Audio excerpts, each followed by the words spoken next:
Welcome one, welcome all. This is Lions Central Radio, another special post-game wrap-up edition. We're doing this episode on Friday the 21st. Hopefully you guys had a chance to check out our show on Tuesday with Mike Payton. We'll get back into the normal flow of these things pretty quickly here. I'm making things difficult on my partner. I'm going out of town again next week, so I won't be doing the Tuesday edition. Brandon will still be bringing that to you folks. But this edition is where we're going to really break down the game against the Redskins. It was last night for us as we record. And then on the next episode, we'll look for, Brandon and guest will look forward to the Week 3 matchup with the Jags, which will be next Friday. But before we get into the full aspect of this game, everything from the follow-up performance from Amir Abdullah, injuries that took place, and what happened to RG3, I toss it to Brandon. Yeah, Nick, go figure. You're abandoning us yet again, especially with all these new listeners who we want to thank for giving us a shot and following along with the show. We've seen a lot of people kind of reaching out and telling a friend, and we really rely on you guys for that to kind of help us grow the show. I saw Alex Reno turn somebody onto the show on Twitter, and Pride of Detroit. He's going to be on the show actually in 2 or 3 weeks, so maybe it was just shameless promotion on his part. Who knows?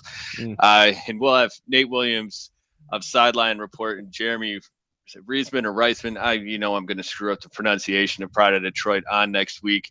To make, I don't know if it'll be better without you here, but, three is a good number. 4, it's going to be quite a bit.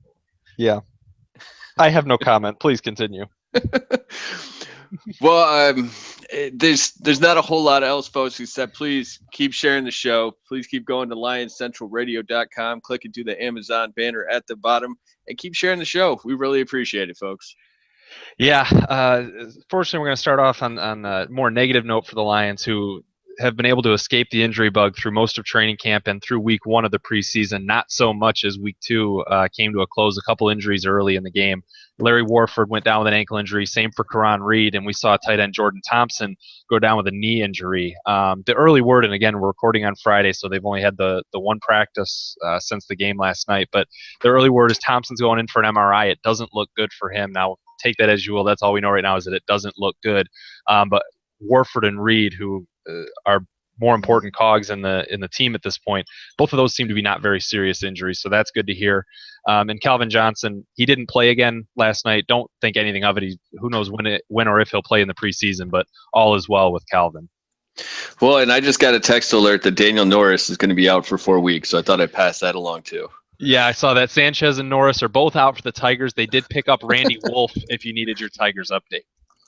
Well, there you go. And just to update those new listeners on who we are, Nick and I have been doing this for a couple years. We both started writing over at Bleacher Report, so we've been trying this for a little while. We've got some reps under our belt and just a little bit of football knowledge. That's why we bring all the guests on. This time though, we're flying solo, and I hear you've got quite the hot take on RG3.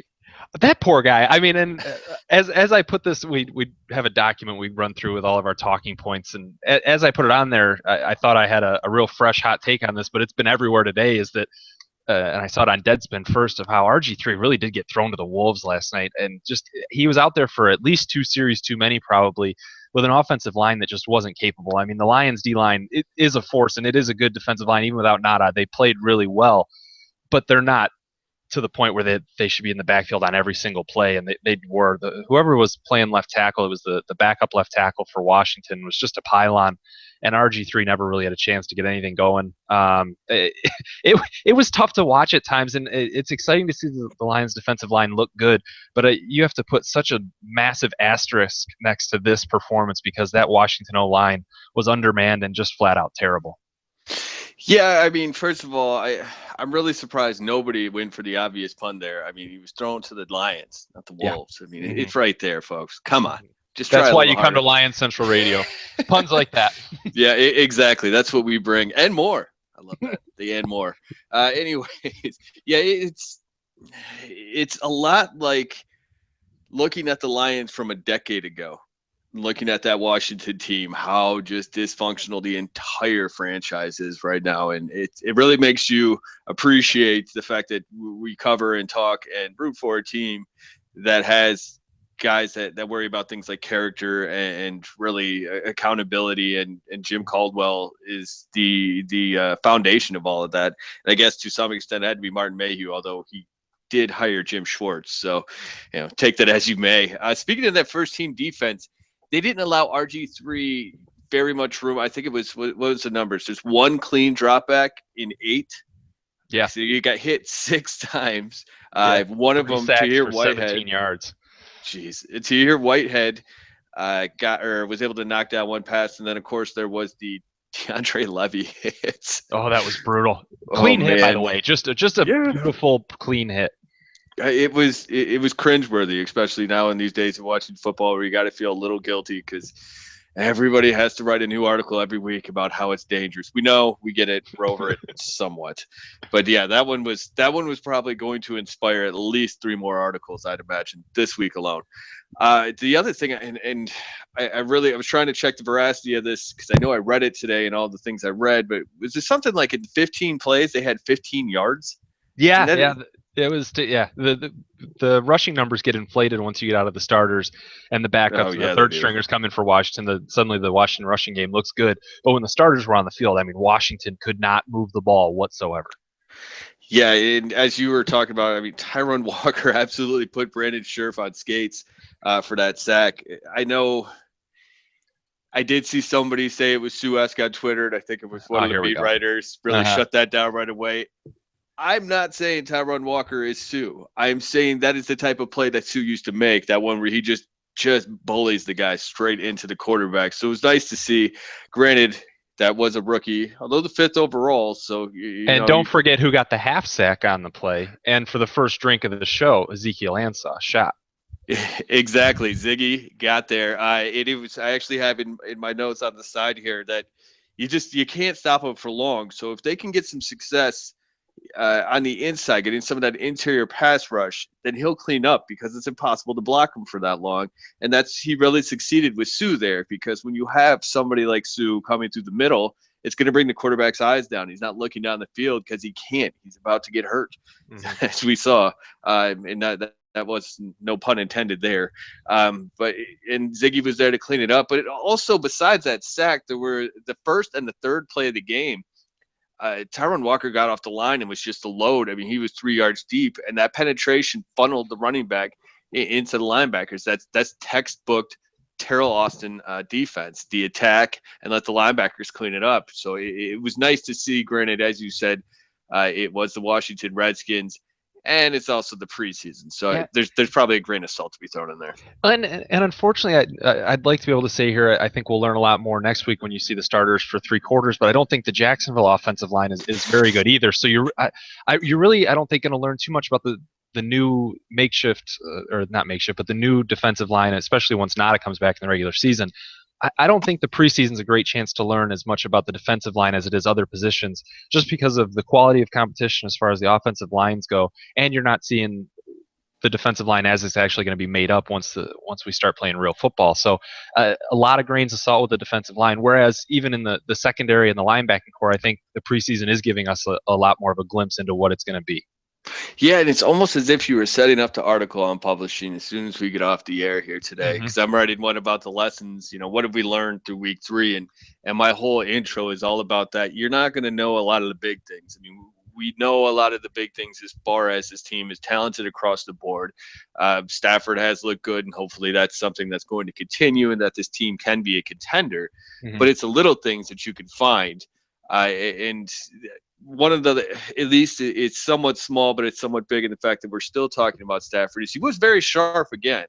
There was only one slightly inaccurate pass, the one where Corey Fuller hit him in the back shoulder, and he, kind of bobbled it around a bit before dropping it. But other than that, the other throw that was an incompletion was the one where David Amerson, the cornerback, broke it hard on the curl route or the out route. I can't remember which it is off the top of my head. Maybe you could say it should have been there quicker. That's certainly something we can argue about. But other than that, it was great to see his accuracy. Yeah, there was one throw that stood out, and it was the third down where he was patient in the pocket. He waited. He ended up stepping up and hitting Golden Tate across the middle, where there was I forget who the slot receiver was, ran a vert route from the slot, and then Tate on his in route, it cleared space for him to get over the middle. He was wide open, but it's a late developing play, and Stafford was able to wait it out and hit Tate open over the seam, and I think it was a 12 or 14-yard play. It was just great patience in the pocket, great awareness, and it's just the stuff you see out of better NFL quarterbacks, and it just a really strong play, and it's just one play, but just very indicative of what you want to see out of Matthew Stafford. And every time I see a throw like that, it's great to see. Yeah, exactly. You hit on the key word there, consistency. We're going to need to see that going forward and in games, and obviously against top tier or at least semi-competent franchises and defenses. So it's good to see. Hopefully it's the truth. There is, though, one person who we could take one play from each game and say, this kid's ready to break out. Are you ready for Ebron Mania? He is 100% on catches to targets. Yeah, yet another strong performance for Ebron. Another great blocking effort as well. I know we love to tout Ebron's blocking on the podcast. He was phenomenal in that regard as well. No, hey, another pass to Ebron, another catch. I mean, there's not much you can say negative for him at this point. I'd like to see more targets for him in the preseason. This is a great time to get him some more work. So hopefully, as the starters get a ton more work in week 3, we'll see more attempts go Ebron's way. But from what we've seen so far, it's really encouraging for what we see out of Ebron, especially as opposed to the other guy they drafted last year, the next pick, second rounder, Kyle Van Noy, who has just, I mean, and I mentioned it last week, and I think we hit it for a little bit on the show, was he looked slower, he looked overmatched, he looked like the pace of the game was too fast for him, and now after another outing, that wasn't a misnomer, that was apparently just how it is for Kyle Van Noy, because he looked terrible yet again. Yeah, that was really, really unencouraging to see. It was whatever the opposite of inspirational is. It's the only inspiration that was to go on Twitter and yell about it. Yeah, surprisingly, I think there were a lot of bad defensive Pro Football Focus, their grading system. There are a lot of bad grades when you get to the backups. Jamel Cujo, the darling of last week, had a negative 3.4, and Gabe Wright a negative 3.8. Kyle Van Noy slid right in there with a negative 3.5, and I think that might be being generous. That touchdown, the fourth quarter one from Kirk Cousins, it was about a 4-yarder. I went back and I watched that play a few times, and if you look at it at first, you think, okay, well, he's covering his man. That's fine. Then you look at everybody else. It appears everybody else is playing a true zone. Yeah, everyone else is playing zone. Because there's switches all over the field. He actually ran behind Travis Lewis, who was also covering that guy. When the ball was thrown, they were both standing next to him, and there's nobody in the middle of the field. And Van Noy actually ran behind Travis Lewis to get to that guy. And I want to say it was a tight end running about a 5-yard drag. Yeah. So that was very unencouraging to see, because you could see Nate Ness back there, the safety. He looked like he was expecting some help. Yeah, and there was just nothing there. I forget who was the corner on the far side of the field to start the play. He clearly lets the receiver go over the middle. He's playing a true zone over in the corner. The safety as well thinks he's going to have help over the top. It was a really weird play. I don't think it was a hybrid where you had a couple guys in man and a couple in zone. This was a true zone where I think Van Noy just didn't know his assignment or what have you, and it looked terrible because he got wide open over the middle of the field when there's only 5 yards of field or 10 yards of field to work with to begin with. It was a complete botch job, and it wasn't the only bad play for Van Noy, unfortunately, and I'm harping on him, but it just I keep wanting to see one or two good plays, one or two plays where you're like, you see the promise for Kyle Van Noy, and through 2 preseason games where he's had plenty of work and plenty of opportunity, I haven't seen it. Yeah, it's a little aside from a pass deflection in the first game, there's not been much to celebrate. And there was actually, I think, one play, and I think I talked about it last week, where he ignored the play action and went straight out to the quarterback and got a hurry or a hit. Well, I guess you kind of, if you get a hit, you probably at least deserve a hurry as well. But those have been very few and far between. But to get back actually to the offensive line real quick, the running game wasn't really there either. No, they didn't look great. They couldn't really open up any holes after last week where Amir Abdullah is going off and everybody's touting that offensive line. Now, granted, the starters haven't really played a whole lot together, if at all. I mean, we can say if at all, considering Adrian Waddle isn't even off the PUP list at this point. Yeah. But I did notice that Riley Reef was out there, I think, the entire first half. And maybe that was to build some rapport with Tomlinson, who the first time I noticed he was in was when he was getting thrown aside by Francis there for a sack. It was just a hand fight. It was 2 quick jabs, and just he tossed them aside and got that sack. And hopefully it's a learning experience, much like Brandon Scherf's on the other side. Yeah, it was kind of weird for the Lions. They had the ball for 27 minutes in this game was their total possession, and yet there's only 13 rushing attempts throughout the whole game. The leading carrier was Zach Zenner with 4 attempts for 22 yards. So, I mean, Zenner actually later in the game, and this is against maybe a couple of 2s and mostly 3s, he looked pretty good again. I don't think he's someone that would even make it to the practice squad. Someone would claim him on waivers before the Lions had a chance to put him there. So there'll probably be a decision on Zenner at some point sooner rather than later on what to do with him. But as far as the starters go, you only get 2 carries out of Abdullah. You only get 3 out of Riddick. Even George Wynn only gets 3 carries. So it wasn't good from what we saw, but no one had a chance to get any traction going on the ground either. So I'm really hesitant to put him down for this effort or to say the rushing game wasn't very good, because I don't think it was really given a chance to be in this effort. True, and obviously the only goal that really matters in this game was to come out unscathed. And on a personal level, obviously you don't want Jordan Thompson to have to endure a knee injury that may or may not be serious. He ultimately isn't going to be on the squad anyways. Joseph Forey, even though he's somewhat injured, or he's definitely injury prone himself, he's too talented to keep off the team for Jordan Thompson or for that reason. Right. And the other ones, hopefully they're just minor nicks. Maybe they don't play next week or the week after, whatever, as long as they're there for week 1. But the other thing that the wide receivers haven't really seemed to be getting, while they did throw the ball considerably more, there just doesn't seem to be a whole lot to parse out except for the fact of snaps. And the first thing that sticks out to me, Broyles. I'm not going to be shocked if he's cut after next week, if he's even there next week, just because he went from 25 snaps in the opener to 11 snaps this week. I think they were all in the fourth quarter. I didn't notice until the fourth quarter. That's when he got his first target. I think he ended with 2 catches?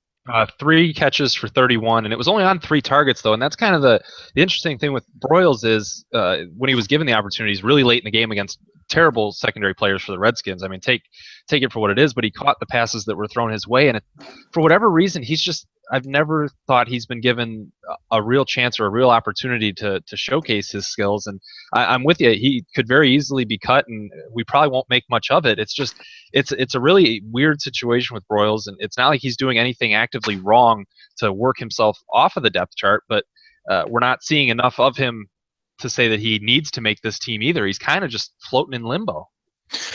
Well, there's never been a question of his hands. He's always had great hands. You don't rack up the most catches in college history through, whatever. At that point, when he, unfortunately, when his college career ended with an ACL, or not an ACL, it was an ACL injury, right? That ended. It was MCL, but it's hard to keep them all.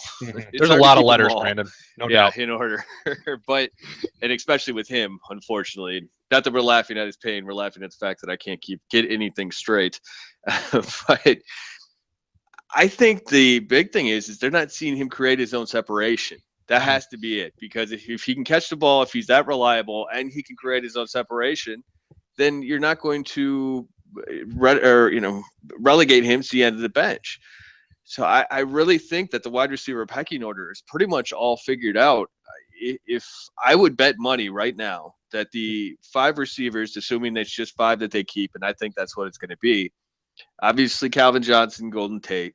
It's looking very much like Corey Fuller, that they like him enough that he's going to be there, based off the fact that they're not keeping him in the games too long to try to get him work. They want to keep him healthy. Lance Moore, granted, he didn't play last night, and it wasn't a health issue. Well, I guess there's a healthy baby involved, so I guess it is a health issue. But he didn't play because he's now a newly minted father. I don't know if he had children before, but either way, he's a father to somebody new. Just leave that there. This is going real well. But I think Jeremy Ross has that last spot locked up after last night. I really do. After watching what we saw, they targeted him a lot. He had 4 targets, 4 catches in that first. It seemed like they just kept going back to him, and he had half the returns. He did all right, but nobody else did anything to challenge him for the return role. So I think that all 5 of our receivers are already figured out.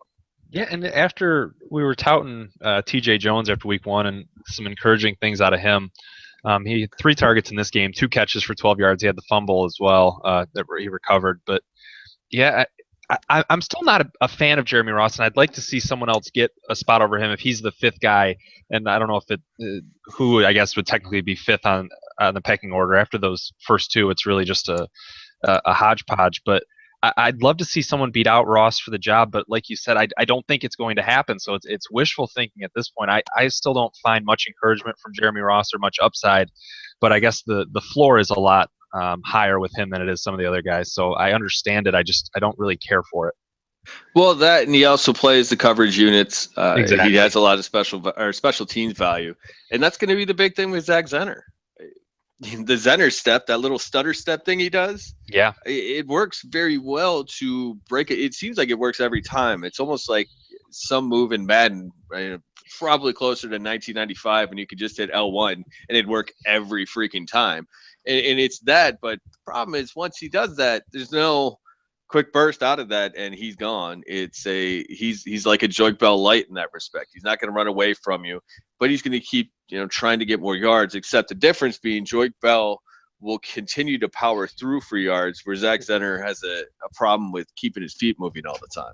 Yeah, and just kind of off the cuff here, do you think there's a chance for Zenner going over George Wynn on the depth chart or getting a spot ahead of him? There's a chance. If I had to handicap it right now, I would probably give Wynn 65 to 70% odds. Yeah, he's going to be the one that gets that roster spot just based off the fact that he's played special teams. It's something that he understands, at least in this league. Now, people want to say that Zach Zenner brings so much more of a running aspect to this offense than George Wynn. And I get that. I get what they're saying and the point that's being made. But again, this spot, that 4th running back spot, is not about finding a prolific runner. It's about finding a special team guy who can fill in when necessary. Yeah. And if Zach Zenner can't do that, then there's no space for him on the roster unless they want to carve it out somewhere else. And there's one other spot, and we're going to get to that in just a minute. But what's your answer? Is Zach Zenner going to make this team? Unfortunately, I don't think he is either. And it's kind of similar to what you said. You need someone that's kind of a jack of all trades, master of none, someone that can fill in a lot of roles as a 4th running back because you're not going to get significant carries at any point. And Zach Zenner, he doesn't fill that as well as George Wynn does. I think he's someone that's going to find a spot in this league, and it's not going to be on a practice squad. He's going to make a roster, but just for how the Lions are built right now, I think they need a George Wynn more than they do a Zach Zenner, who continues to look, I think, pretty impressive. And he had a couple of nice catches as well, so he's somewhat multifaceted out of the backfield, but it's George Wynn's, in my opinion, as well. I think 70-75 is about right on the percentage. Yeah, I saw somebody tweet a picture of it. I don't know if it was to a beat reporter or what it was, but tweet a picture of they've added Zach Zenner to their fantasy team. Oh, someone in my league added Greg Salas after preseason week 1. We had our draft way too early. He already dropped Salas go after the week 2 effort. So it's so stupid. It's ridiculous. That reminds me, I'm in a league. Nate Williams, who's going to be on this week, and Kent Platt, who is going to be on in our, I haven't asked or told him or Jeff Risden, but hopefully they're going to be our last guest for our little roundtable discussion of season predictions. Yeah. So I'll send that email as soon as we get off the air. But he took Ebron pretty high in the fantasy draft. Of course he did. I can't wait for this discussion. What's pretty high? I feel like we should tease it. We can't put it out there yet. Oh, you're gonna have to tell me once we get off the air how I'm gonna throw out a round and you tell me if I'm hot or cold. All right. All right. 7. Oh, you are very, very frigid, sir. All right. Let's just we'll leave it at that. So one spot though where maybe Detroit could carve out another roster spot to keep somebody like Zach Zenner, who, yes, is exciting. I would also like to see him do this against maybe a little better talent before I go anointing him. The next, I can't even think of somebody who's similarly situated. Danny Woodhead. Yeah. That's the comparison they made.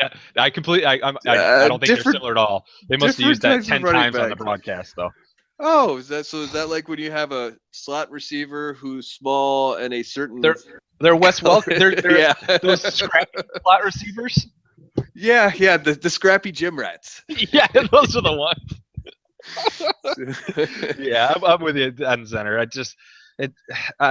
There's no. I just don't think there's really a role for him here, and they're showcasing him plenty in the preseason, which is good. But I think it's only going to be a showcase for him finding a job elsewhere because they're going to want to put him on the practice squad, and I don't think there's any way he makes it through waivers and gets there. Yeah, I don't know that I go as far as to say anyway. I think that there's always a chance, but I'd have to agree with you that the odds are in the favor of him getting signed by somebody because he has to go to their 53-man roster. The spot though that could be carved out, Kellen Moore's. Does he have a spot on this team? Do you? I've consistently said I hope not, but now I can finally say I believe he won't. The writing was on the wall, and Dan Orlovsky now in week 1, Kellen Moore got the second reps right after Stafford. Last night it was Orlovsky getting him, and the best you can say for Orlovsky is that he didn't screw it up. He looked competent, and competent is something we have still yet to see out of Kellen Moore. He got a couple of snaps last night. What was his final numbers? Kellen Moore was 3 of 7 for 31 yards. Dan Orlovsky, who got the bulk of the workload, 13 of 17 for 118 yards and 2 touchdowns. Just I still, with Orlovsky as the number 2, I still don't feel comfortable or think that he's a good enough number 2 to where if you put him in a game, he can hold on to a lead or get one for you. But he's so much. I feel much safer with Orlovsky than I do Kellen Moore. If that makes sense, I think Kellen Moore is actively going to lose you a game, whereas Orlovsky isn't going to go out of his way to make it worse for you. I've seen Orlovsky actually go out of his way. Is this way the safety? Is this the safety? What was that, like 8 years ago? Yeah, that's a highlight that's never going to die. Oh, never. I've got a friend who in high school we did a powerlifting competitions in the winter, as we all do. Yeah, well, football coaches, they're not going to let you sit around. They're going to get you in the gym. He was deadlifting and had an unfortunate accident while exerting himself. And, well, I can guarantee you at the 40-year reunion, somebody will bring it up. So that's kind of the same thing here. Oh, wow. Alert just came through. Taylor Mays has been cut. Yeah, he was dressed last night. He was dressed last night, and he just didn't get a single snap. I'm pretty sure he didn't get any playing time. Coach's decision from Caldwell, and we talked about this a couple weeks ago when they brought him in. There might be a special teams role for him, but they didn't even give him preseason reps on special teams. So, yeah, not surprising in the least to see Mays cut. It was a weird signing when they made it, and then they didn't even give him any opportunity really in the preseason. So, to be expected, I suppose. Yeah, nothing to see here kind of thing. But back to Moore. So here's a way to look at it. The average, and she usually use attempts, but I'm just going off these numbers because they really tell or paint a picture here. Matthew Stafford's average, 9.8 yards per completion. Orlovsky's 6.9. Moore's 4.4. Yeah, and it kind of just really bangs home the point that he's not going to stretch a defense. And people were talking about. So I wrote last week after the game that, Moore's on the hot seat. He needs to really show something because I'm not sure he has a spot on this roster. And there's always guys that are just going to support Moore to the end. I wonder if Ken Dorsey has these types of fans. He went to a much bigger university, but he's the same guy essentially. Won a lot in college, noodle armed, and we go through this for the last couple of preseasons with Moore, but I feel like the Twitter love or the social media just fandom for Kellen Moore, it's been a lot quieter. It's at least from what I've seen this time around, and maybe finally the hype or the support for Kellen Moore is dying down because even the most vehement supporters of Moore, through 2 efforts here, there's nothing to grab onto through 2 games here. No reason to think it's going to improve in any way. Yeah, agreed. And one of the things that this guy was saying on the article I wrote was that, well, did you not watch the same game I did? He was under pressure all the time. I thought he did whatever. That's great. And he actually tried to tell me that the interception before halftime was a blitz, and the receiver didn't run the blitz route, and that's where Kellen Moore put the ball. I watched that play about 5 times. Blitz route? I guess he's thinking there's going to be a hot route that he's going to read, so he's going to try to run a quick slant, bang it in there for the touchdown. But that's not – if that was a slant route throw, that's even worse than the fade throw. Yeah, right. But the thing that stuck out to me is that Moore has a 69.4 quarterback rating when he isn't pressured. Yeah. So that argument really goes out the window when you look at it in that under that microscope or under that lens. Jeez, I am just killing it today. How about the microscope of the fact that we've only seen Kellen Moore against 2s and 3s, and he doesn't even look like he belongs on the same field, let alone if they were ever to put him into a game against a number 1 team defense. Look at how bad it is against 2s and 3s, guys. Kellen Moore against a real NFL defense would just be a joke. Exactly. And before anybody shuts out the podcast and worry that that's all we're going to talk about, we're just going to do 35 more minutes real quick, and then we'll wrap it up and move on. But there was an excellent point that I've seen Cat Platt make on Twitter, and it's, I just want to give him some credit there because he's been adamant about this for a while. Obviously, a lot of us have written it and discussed it, but I'd say he's at the forefront of Sideline Report there. That third spot, it's a developmental spot or a safety valve veteran. Yeah. Moore is neither of those. No. At this point, it's Orlovsky's clearly the two. Moore's function on this roster is to do what? I don't understand. They're not developing him anymore. It's obvious that he's had a serious regression from last year, and it's not that his physical tools warrant any more of an investment. And look, you've seen the Lions go with 2 quarterbacks plenty of times in recent years, and it was a really good pairing when it was Stafford and you had Sean Hill behind him, who I said at the time and still believe at that time he was the best backup quarterback in the NFL. Just to look at the juxtaposition of what they have now, and I think that if you did have Kellen Moore, let's say he was your third quarterback, if you lose Stafford and Orlovsky, you're still you're going to have to bring in a veteran midseason who's probably going to overtake Moore for the starting job anyway. So what are you doing with Kellen Moore as a third quarterback other than wasting a roster spot? Well, exactly. And he's never been active. So you're not using him on game days anyways. And that kind of brings us into our last point.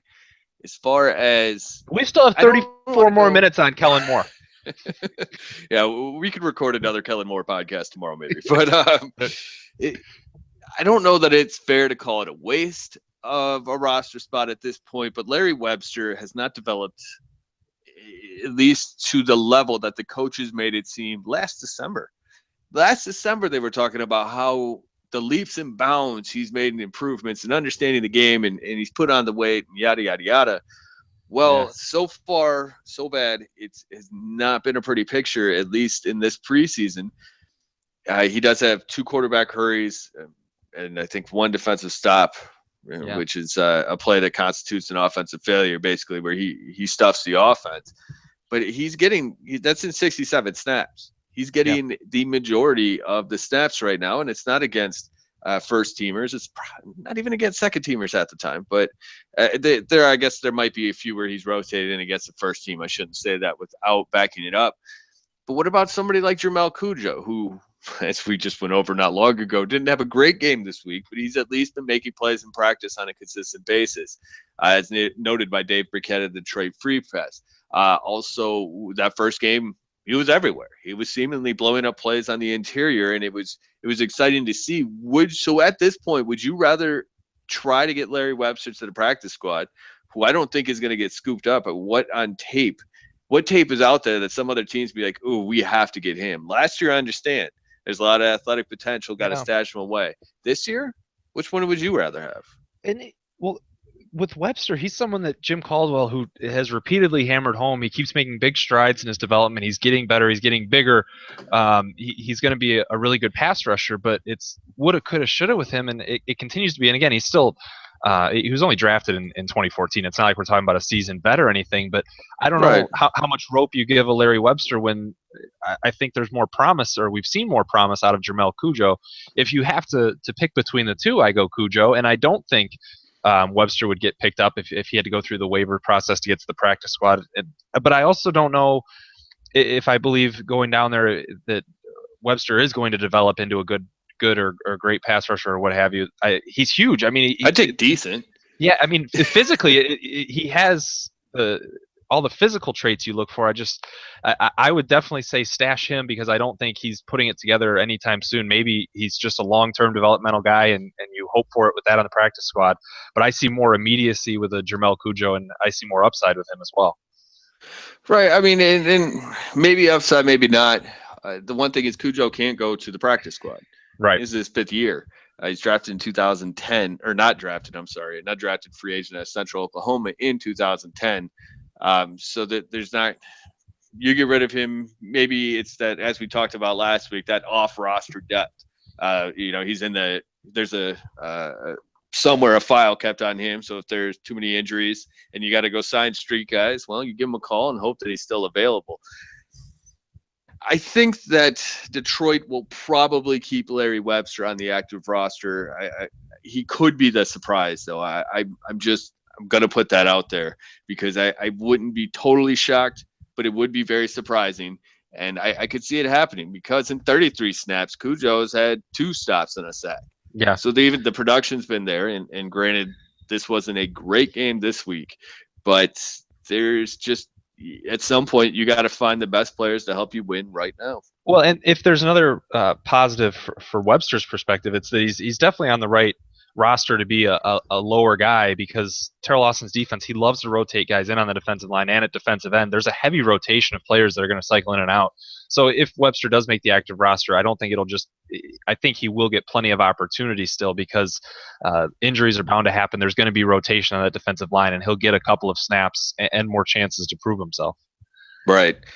And there's time. I mean, yeah, like we said, he's 25. He's been in the system for a year.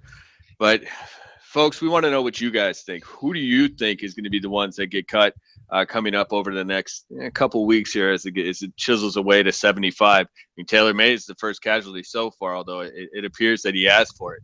So you can give us your comments, your feedback, what you think. You can do that at lionscentralradio.com in the comments section under each show, or you can go to Lions Central Radio on Facebook. You can find the show on Twitter, Lions Central PFC. You can find me personally on Twitter at Brandon Lisoglu. That's ALISOGLU. You can find Nick Kostora at Nick Kostora, KOSTORA. And don't forget to tag him in those Ebron tweets. Always love the Ebron tweets. Hey, real quick one for your partner before we sign off. I was looking up Webster's, trying to get his height and weight just for our discussion there. Any idea what college Larry Webster went to? Bonus point if you can get this one. Bloomfield. Bloomsburg. Incorrect. Bloomsburg. Dang. It's Bloomsburg. No idea. So confident. I had no idea. Yeah. Bloomsburg. Close enough. So until next week, folks, we do appreciate you guys tuning in. Brandon will be doing a show on Tuesday, and then we'll just get back to our regularly scheduled every Tuesday program. But love bringing you these post-game editions when we can and when we have time to do it. But until next week, for Brandon Lisoglu, I am Nick Kostora. Thank you so much for tuning in to Lions Central Radio. Bloomsburg!